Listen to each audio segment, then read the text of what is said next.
Hello guys, ഞാൻ നിങ്ങളുടെ സ്വന്തം ഷെബി. ഇന്നിവിടെ അവതരിപ്പിക്കാൻ പോകുന്ന നാടകത്തിന്റെ പേര് എൻ്റെ ഫസ്റ്റ് പ്ലേസ്മെന്റ് ഇൻ UK. എല്ലാരെ പോലെ തന്നെ UK എന്ന സ്വപ്നം, നേഴ്സിംഗ് ജോലി സ്വപ്നം കണ്ടുകൊണ്ട് അവിടെ നിന്ന് വന്നപ്പോൾ നമ്മൾ എന്നാ ചിന്തിച്ചിരിക്കണേ, UK ലണ്ടൻ നഗരം പോലെ വളരെ ബിസി ആയിട്ടുള്ള ഒരു നഗരം, ചീറിപ്പാഞ്ഞോടുന്ന വണ്ടികൾ എന്നാ അങ്ങനെയൊക്കെ ഉള്ളതെല്ലാം കണ്ടുകൊണ്ടിരുന്നു. പക്ഷെ ഇവിടെ എനിക്ക് പ്ലേസ്മെന്റ് കിട്ടിയത് സൗത്ത് വെയിൽസ് എന്ന സ്ഥലമായിരുന്നു. ലണ്ടനിൽ നിന്ന് ഒരു 2.5 മണിക്കൂർ ദൂരം മാറിയ അവിടത്തേക്കുന്നത്. ഗേറ്റ് വേ ഓഫ് വെയിൽസ് എന്നറിയപ്പെടുന്ന അബർഗാവനി എന്ന മനോഹരമായ കൊച്ചു ഗ്രാമത്തിലേക്കാണ് ഞാൻ എത്തപ്പെട്ടത്. പറയുന്ന പോലെ തന്നെ വളരെ പ്രകൃതി രമണീയമായ സ്ഥലമാണ് അബർഗാവനി.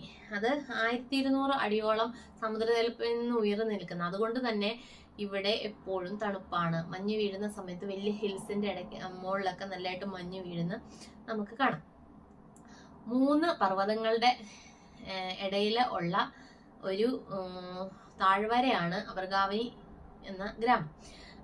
ഷുഗർ ലോഫ് ഏറ്റവും ഹൈറ്റ് ഉള്ളത് 1840 അടിയോളം. അതിന് താഴെയായിട്ട് സ്കിഡ്, പിന്നെ ബ്ലോ റേഞ്ച്, അങ്ങനെ 3 വലിയ ഹിൽസ് ആണ് ഈ അബർഗാവനി എന്ന സ്ഥലത്ത് സ്ഥിതി ചെയ്യുന്നത്. ബ്രിക്കൺ ബീക്കൺ എന്ന നാഷണൽ പാർക്ക് ഇതിന്റെ അടുത്താണ്, അതിന്റെ ബോർഡറിലാണ് വരുന്നത്. അബർഗാവനിയുടെ ബോർഡറിലായിട്ടാണ് ബ്രിക്കൺ വരുന്നത്. അങ്ങനെ വളരെ ശാന്തസുന്ദരമായ, വളരെ എപ്പോഴും കാറ്റടിക്കുന്ന, എപ്പോഴും തണുപ്പുള്ള നല്ലൊരു ഗ്രാമമാണ് അബർഗാവനി. എൻ്റെ ആദ്യത്തെ ഒരു വർഷത്തെ സമ്മറും വിന്ററും സ്പ്രിങ്ങും ഓട്ടവും എല്ലാം ഞാൻ ചെലവഴിച്ചത് അബർഗാവനിയിൽ എന്ന കുഞ്ഞു ഗ്രാമത്തിലാണ്. എനിക്കിഷ്ടപ്പെട്ടു. ആദ്യം വന്നപ്പം ഭയങ്കര ബുദ്ധിമുട്ടായിരുന്നു. കാരണം ഡൽഹിയിലെ ആ വലിയ തിരക്കിൽ നിന്ന് ഇങ്ങോട്ട് വന്ന വളരെ ശാന്തമായ സ്ഥലം, വലിയ ഒരു ഒച്ചയൊന്നുമില്ല, ബസ്സുകളൊന്നും പോകുന്നില്ല, ചീറിപ്പാഞ്ഞു പോകുന്ന കാറുകളൊന്നുമില്ല, വളരെ കാമാൻകായിട്ടുള്ള ഒരു സ്ഥലത്താണ് ഹോസ്പിറ്റലും അതിന്റെ ഹോസ്റ്റലും. അങ്ങനെ 8 മാസം ഹോസ്റ്റലിലാണ് താമസിച്ചത്. ഹോസ്റ്റലിൽ താമസിച്ച അവിടെ കോമൺ ആയിട്ട് കിച്ചണും ടോയ്ലറ്റും ഉണ്ട്. പിന്നെ നമുക്ക് പ്രൈവറ്റ് ആയിട്ട് റൂമുണ്ട്, ഒരു കബോർഡ്, അങ്ങനെയൊക്കെ ആയിട്ട്. അങ്ങനെ വളരെ ഒത്തിരി നല്ല ഓർമ്മകൾ തന്ന ഇതായിരുന്നു. ആദ്യം പറഞ്ഞ പോലെ തന്നെ ഡിപ്രഷനായിരുന്നു. ആദ്യം വന്നു കഴിയുമ്പോൾ എനിക്ക് നമുക്ക് അങ്ങ് ഒച്ച ബഹളമൊന്നും ഇല്ലാതെ പറ്റത്തില്ല എന്ന് പറഞ്ഞ പോലെ. പക്ഷെ പോകെ അത് ശരിയായി.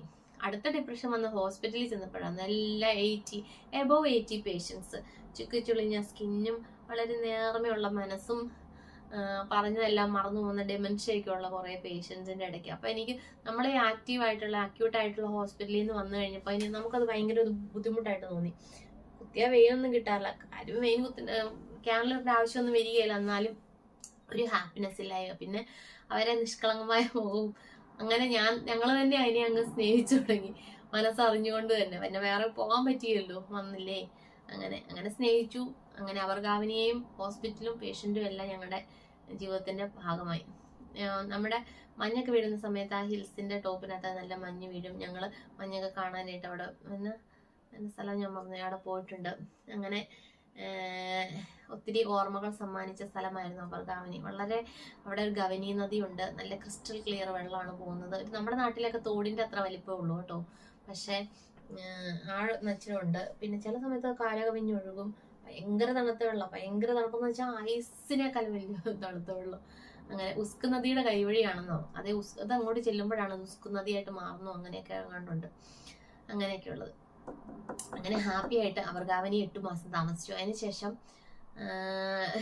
ഇച്ചിരിയും കൂടെ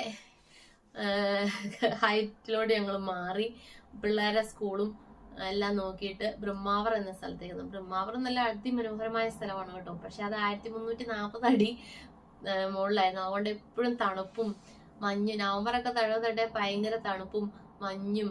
ആദ്യത്തെ മഞ്ഞ് വീഴ്ച, ആലിപ്പഴം വീഴ്ച എല്ലാം ആസ്വദിച്ചു. പക്ഷെ അത് കഴിഞ്ഞിട്ട് പോകപ്പോഴും നടക്കുന്ന റോഡ് നിറയെ മുട്ടോളം മഞ്ഞ്, കാർ ഓടിക്കാൻ പറ്റത്തില്ല, ബ്ലാക്ക് ഐസ്. ഈ ഐസ് എല്ലാം കൂടി കുഴഞ്ഞ് ചെളിയോട് കൂടി പറ്റിയിരിക്കുക, അതിനാണ് ബ്ലാക്ക് ഐസ് എന്ന് പറഞ്ഞാൽ മൊത്തം. പിന്നെ അവിടെ ഉപ്പൊക്കെ വെതറും, എന്നാലും നമ്മൾ പോകുമ്പോഴൊക്കെ തെന്നി വീഴാനൊക്കെ വളരെയേറെ സാധ്യതയുണ്ട്. എന്നാലും നല്ലതായിട്ട് ഞങ്ങൾ അത് എൻജോയ് ചെയ്തു. അത് ഞങ്ങളുടെ വീടിന്റെ പുറകിൽ ഒരു ലേക്ക് ഉണ്ടായിരുന്നു. ആ ലേക്കിനകത്ത് ഒത്തിരി നമ്മുടെ താറാവുകളുണ്ടായിരുന്നു, പിന്നെ അരയന്നങ്ങളുണ്ടായിരുന്നു. പിന്നെ അവിടെ ഫിഷിംഗ് ഒക്കെ ചെയ്യാൻ പറ്റും. അത് പെർമിറ്റഡ് ഉള്ളവർക്ക് മാത്രമേ ഉള്ളൂ. അന്നൊന്നും ഞാൻ വീഡിയോ ചെയ്യാത്തതുകൊണ്ട് എനിക്ക് ഒത്തിരി വീഡിയോ ഒന്നുമില്ല.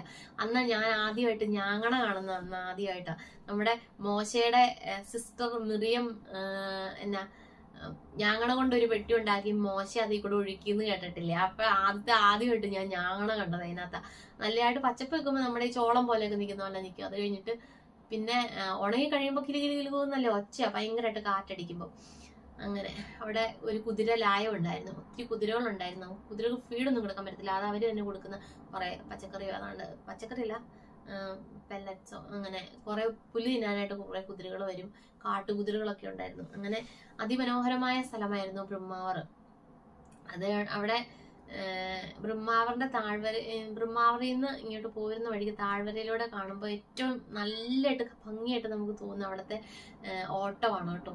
മഞ്ഞയും പച്ചയും ചുവപ്പും ഒക്കെ ആയിട്ട് ഇലകളുള്ള വലിയ അതുപോലെ തന്നെ മനോഹരമായിട്ടൊരു ബസ്സിന് യാത്ര ചെയ്യണമെങ്കിൽ ന്യൂപോർട്ട് എന്ന സ്ഥലത്തു നിന്ന് ബ്രഹ്മാവറിലോട്ടൊരു ബസ്സിന് എടുത്താൽ മതി. അത് ഒരിക്കലും മറക്കു തോന്നില്ല. നല്ല ഗ്രീനറിയും, നമ്മൾക്ക് ട്രക്കിങ്ങിനൊക്കെ പോകുന്ന സ്ഥലത്തേക്കൂടെ ആൾക്കാർ ബസ് പോകുന്നല്ല. വളരെ മനോഹരമായ ശാന്തമായ സന്തോഷമുള്ളൊരു സ്ഥലം. ആ ഹോസ്പിറ്റൽ, എൻ്റെ UK ആദ്യത്തെ ജോലി, ആദ്യത്തെ UK ഫ്രണ്ട്സ്, ആദ്യത്തെ സാലറി എല്ലാം തന്നത് അവർഗാവിനിയും അതിലെ ഹോസ്പിറ്റലും ഒക്കെയാണ്. വളരെ മനോഹരമായിരുന്നു കേട്ടോ. അതിനുശേഷം രണ്ടു വർഷത്തിന് ശേഷം ഞങ്ങൾ വേറെ ഹോസ്പിറ്റലിലോട്ട് മാറി.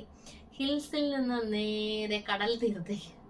ഇവിടെ കടലിന്റെ അടുത്താണ്, അതുകൊണ്ട് എപ്പോഴും നല്ല കാറ്റാണ്. ചൂട് സമയത്ത് നല്ല ചൂടൻ കാറ്റും, തണുപ്പ് കാലമാണല്ലോ മിക്കതും തന്നെ, അപ്പൊ നല്ല തണുത്ത കാറ്റും. അങ്ങനെ മനോഹരമായ ഓർമ്മകളിലൂടെ പോയി.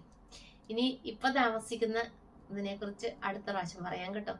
നെക്സ്റ്റ് ഞാൻ ഇതിന്റെ കൂടെ എന്റെ കുറെ ഫോട്ടോസ് എല്ലാം ചേർക്കാം. എനിക്ക് ഒത്തിരി വീഡിയോസ് ഒന്നുമില്ല, കാരണം ഞാൻ വീഡിയോ ഒന്നും ഞാൻ പറഞ്ഞില്ല, അതുപോലെ എടുത്തു തുടങ്ങാത്തതുകൊണ്ട് എനിക്ക് നല്ലതായിട്ട് എടുത്തൊന്നും ഇല്ലായിരുന്നു. ഒത്തിരി വീഡിയോസ് ഒന്നും ഇതിന് യൂട്യൂബിന് വേണ്ടിയിട്ടൊന്നും അല്ല, ചാനലിൽ ഇതിന് വേണ്ടിയിട്ടൊന്നും ഞാൻ എടുക്കാൻ പറ്റിയില്ല. ഇനി പോകുമ്പോൾ എന്താണെങ്കിലും എടുക്കും. അത്ര മനോഹരമായ സ്ഥലമാണ് അവർഗാവനി. ശരി, എന്നാ നമുക്ക് വേറൊരു വീഡിയോ ആയിട്ട് പിന്നെ കാണാം. Bye bye.